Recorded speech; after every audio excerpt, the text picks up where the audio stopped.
All right, guys, and we're back. Got another Ashes of Creation video here for you all.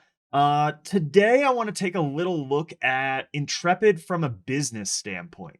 And there's a lot to cover today, so I'm going to keep this introduction really short. I do just have to say, though, if you do enjoy this content, please do drop a like and subscribe. It really helps support the channel and really helps us grow our community. With that said, let's get into the video.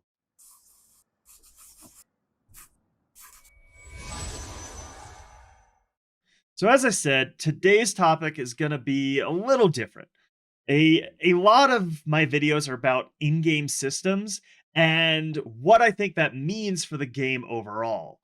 But today we're going to take a step back from that. We're going to take a step back from in-game systems and take a look at Intrepid Studios as a whole and what I think that means for the overall success of this game. Let's start with the founder of Intrepid, Stephen Shreve. He is a self-made millionaire, and there have been rumors flying around that he has made his money through a multi-level marketing scheme. I would say this is definitely not true. And on screen now is a quote from an article on MMORPG.com. And there will be a link to the full article in the description below if you want to go check that out. As you can see from the quote here, in his younger days, Stephen created a website that sold different products. Some of which, like Zango, were multi-level marketing companies. But I think there are two important things to differentiate here. So the first is that multi-level marketing is not inherently bad. Pyramid schemes are bad. I mean, it's in the title. It's a scheme. But those are just one type of MLM. Pyramid schemes are an MLM that focuses a lot more on recruiting sellers than actually selling the product itself. And a lot of MLMs only have a couple levels, unlike a pyramid scheme. So they'll have a regional coordinator that recruit and work with the salespeople.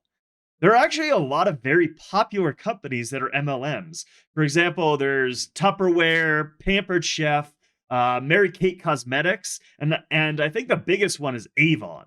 The second important thing to note here is that it's very highly unlikely that one person could have made the kind of money that Steven has from an MLM. This is just hearsay, but I believe I heard that Steven was worth over $100 million when he started Intrepid Studios. He has confirmed that he put 30 million of his own money in, and I'm guessing that it's likely far more than that at this point. I've heard some updated numbers, but have no confirmation. So, as stated in the article, most of his money actually came from real estate investments. And for those who are aware of the real estate market in California, especially Southern California along the coast, that can be incredibly profitable. And I mean, so in all honesty, the content creator program is multi level marketing. Is it a bad thing?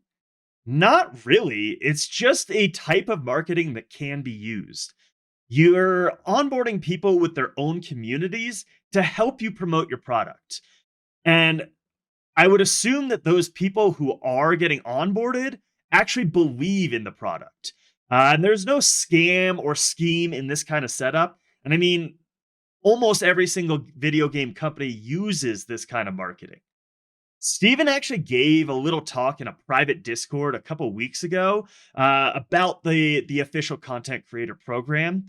And we played a recording of his message and discussed it on our weekly talk show. So there's going to be a link to that in the description below if you want to check it out.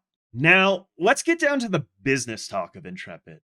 At the moment, it is a privately held company, which I think can be both good and bad.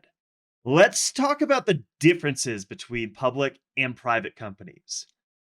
Most people know that public companies, they have stock that can be publicly bought and sold. Private companies also often issue stock as well. It's how they decide equity percentage and profit distributions. Stock in a private company, however, doesn't have its value set by the market, and it often has stipulations on who and when you can sell it. There are also two different types of stock you can issue, preferred and common. So, preferred stock gives higher claims to distribution, such as dividends, but it also gives you either no or limited voting rights. So every company, private or public, has to have at least a director, but most states require more than that.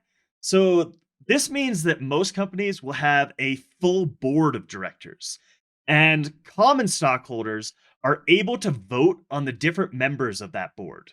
So in California, you are required to have at least three people unless there are less than three stockholders in the company. The other part of being a private company is you do not have to publicly disclose your structure or your finances. I'm guessing that Steven's husband would be on the board, but I don't know who else has equity in the company. I could definitely see some of the early developers on the project being offered equity in the program. And I'm not going to go into like all the different options and ways that this can be offered, but the important thing here is that there's generally something called a vesting period. And a vesting period is generally 4 or 5 years, and it means you slowly earn your equity in the company over that period of time. And leaving the company early could forfeit some or all of this. So this is honestly one of the reasons that Jeffrey Bard might have left when he did. If he did want his full equity before leaving the company for whatever reason, that actually shows that he has some faith that this project is going to succeed. So the potentially good part about Intrepid being private is that they don't have to answer to or let public stockholders influence their decisions. They do, however, still have to answer to their private stockholders unless all the shareholders only have preferred stock, which is definitely possible. The bad side of this, however, is that if they only answer to the majority stockholder, which would be Steven, you really have to trust that person. I mean, do you trust them to be a benevolent dictator and look out for your best interest as a consumer? I personally do have faith in Steven, or I wouldn't be as invested in this project as I am. I think he is an incredibly smart person, and he realizes that what is best for the consumer often aligns with what is best for the company itself. So let's talk about the finances now. A public company is required to publish three quarterly earnings a year. These are public information and can drastically affect things like, say, stock prices. And not having to worry about this is a huge benefit for Intrepid. However, in my opinion, it's also a little concerning. These reports help you judge how well the company is doing and where those profits are being used. Despite not being required to, I actually do hope that Intrepid does start making their finances public knowledge. And and not now obviously, but sometime after launch when they do have a successful IP on their hands. And the reason for this is transparency. Finances are kind of like the real world equivalent to loot in an MMO, and transparency in how and why loot is being distributed in the game is really important. It prevents hard feelings and favoritism from occurring. And although Steven has said that he wants to use most of the profits that he earns from the game to ensure a good player experience, to develop new content, and even create new games, it would just be nice to have transparent information that actually confirms this. So at the moment, we know that Steven has put 30 million of his own money and probably more than that into the project. The good news here is that I don't think Intrepid has any necessary outside debt, which which means they shouldn't have to do anything like go public or find outside investors who only care about the money. Obviously, this doesn't mean that they don't have any debts. So, right now, interest rates are extremely low on loans. So, it might actually make sense for Steven to get a business loan. So, just throwing some numbers out there. But say you can get a loan for 4% interest, and you expect your investments to make at least 8% return. Then you would go ahead and get the loan and still make some money off of your investments. And with where real estate prices and mortgage rates are right now, I could definitely see them taking out a mortgage for the new studio. I've also heard some people ask, if AOC is already funded, then why did they take out the PPP loan?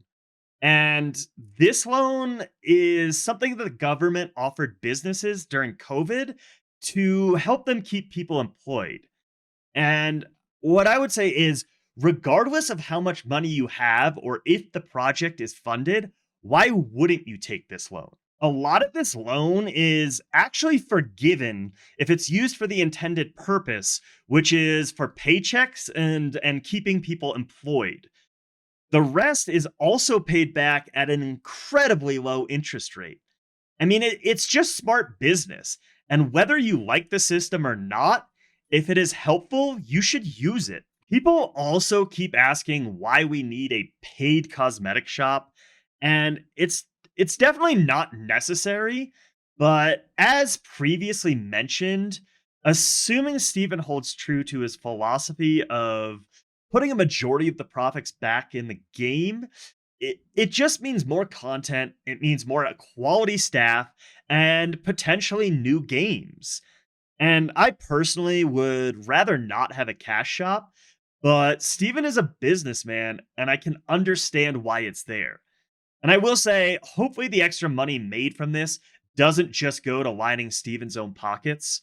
Here is another interesting thought as well. Steven could have already broken even on the money he's invested versus the gross income of Intrepid Studios over the years. At one point, I believe Steven said that they had over 1 million accounts registered. So if each of those spent $50 to get beta access, you have $50 million already in gross income. Now, I know a lot of those accounts may not have even spent money yet, but that could easily be made up by those who have spent a lot more than that. I mean, there are plenty of backers at the $250 to $500 range. They are probably also making a decent amount of money selling the cosmetics. And we also have a new wave of merchandise coming out this fall. And I know a lot of people don't like things being sold before the game is even out, but honestly, it's just smart business. If there is a demand for something, you fill it. And this is the issue once again with a private company. We have no way of knowing how well they are doing financially. And once again, it all comes down to whether you have faith in Steven and faith in Intrepid to hold true to their values. We all want more and better games. And let's be honest, we all feel like a lot of the AAA companies have been letting us down recently. The one statement I will make to those who don't have faith in the company is that Intrepid has set themselves up for failure if they ever do break their values. Um, they have done a little bit of a holier than thou marketing thing. So if it is ever discovered that they aren't following their principles, then there's going to be major backlash in the community. Now, I wanted to work in looking at what MMO development cycles look like, but we've already covered a lot in this video, so I think that can be its own video. In that video, we're going to cover like average costs, time frames, and more of other MMOs, and then compare it to Ashes. So keep an eye out if that is something that interests you. So what I would say is that Ashes does not seem like a quick cash grab. Intrepid Studios is well over 70 members on LinkedIn alone, but they're growing fast and continually hiring. They also just moved into the new studio, and that holds 300 people, which would make no sense if they weren't looking to expand. So, as with most things in life, there are benefits and negatives to any choice. I am a little worried about the lack of transparency in a privately held company, but let me know what you guys think in the comments below. Thanks for tuning in, and we'll see you on the next one.